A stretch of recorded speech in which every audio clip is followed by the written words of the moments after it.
Bienvenue sur la chaîne Dieu le Monde. Aujourd'hui, nous allons parler de la Bible. Et notre thème biblique aujourd'hui est basé sur quelle est notre identité en Christ.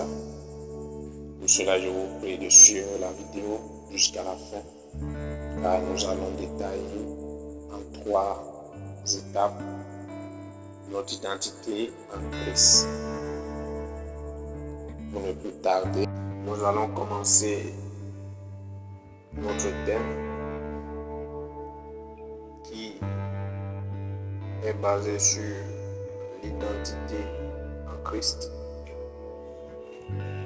Et cela sera divisé en 3 parties que nous allons développer.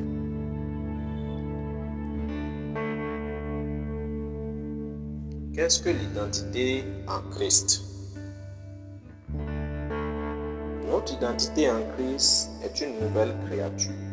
Celui qui est en Christ est une nouvelle créature. Et les choses anciennes sont passées et toutes choses sont devenues nouvelles. Il est justifié par Dieu, il n'y a plus de condamnation sur sa vie. Il est passé des ténèbres à la lumière, de la mort à la vie. Sa vie appartient désormais à Dieu et il est racheté. Un saint. Qu'est-ce qu'un saint? Celui qui appartient à Christ est désormais saint, selon qu'il est écrit. Vous serez saints car je suis saint. Dans 1 Pierre 1, verset 16. La sainteté ne signifie pas que vous n'avez commis aucun péché. Cela signifie plutôt une élection de Dieu, une mise à part, une consécration pour Dieu. Mais, puisque celui qui vous a appelé est saint, vous aussi soyez saints dans toute votre conduite. 1 Pierre 1, verset 16 atteste. Car en Christ, Dieu nous a élus avant la fondation du monde, pour que nous soyons saints et irrépréhensibles devant lui. Éphésiens 1, verset 4. À cause de cela, vous devez donc vous purifier des souillures du monde et marcher dans la sanctification, sans laquelle nul ne verra le Seigneur. Hébreux 12, verset 14. Car Dieu ne nous a pas appelés à l'impureté, mais à la sanctification. 1 Thessaloniciens 4, verset 7. Enfant de Dieu. Qui est enfant de Dieu? Ceux qui ont reçu la parole de l'Évangile ont par conséquent reçu le pouvoir de devenir enfants de Dieu, lesquels sont nés ni de la chair, ni du sang, mais de Dieu. Jean 1, verset 12. Ainsi, vous êtes tous fils de Dieu par la foi en Jésus-Christ. Galates 3, verset 6. Dieu nous a prédestinés dans son amour à être ses enfants d'adoption par Jésus-Christ, selon le bon plaisir de sa volonté. Éphésiens 1, verset 5. Nous sommes ainsi devenus participants de la nature divine, c'est-à-dire que nous avons reçu en nous la même nature que Dieu.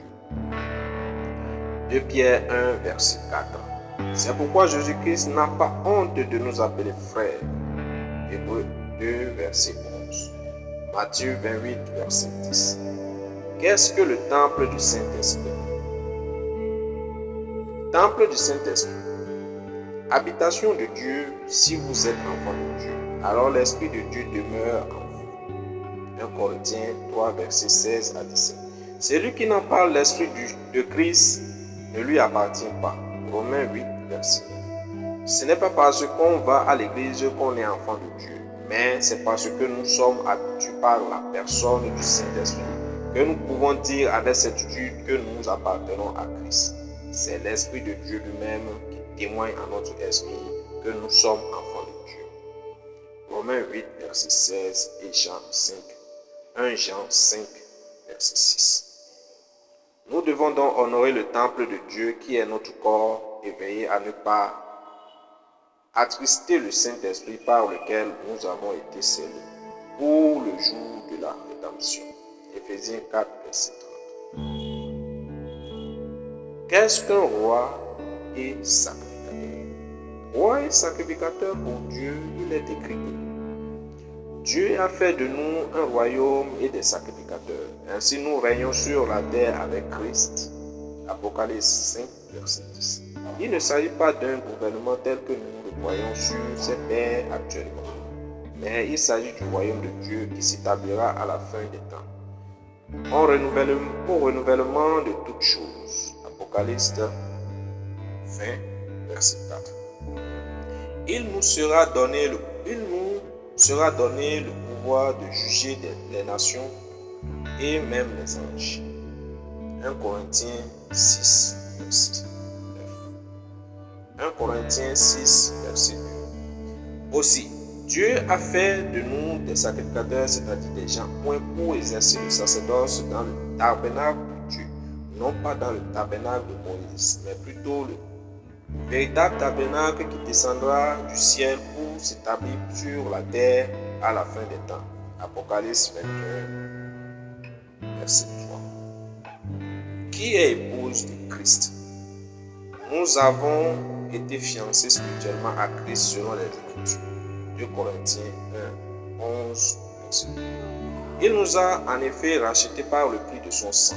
Apocalypse 5, verset 9. À son retour, il viendra nous chercher pour que nous demeurions avec lui pour toujours.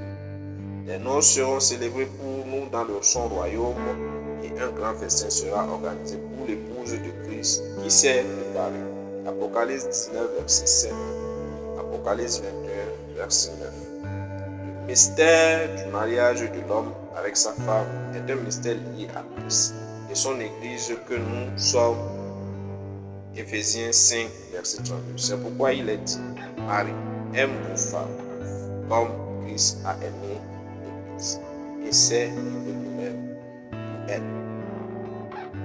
Ainsi, en la fin de ce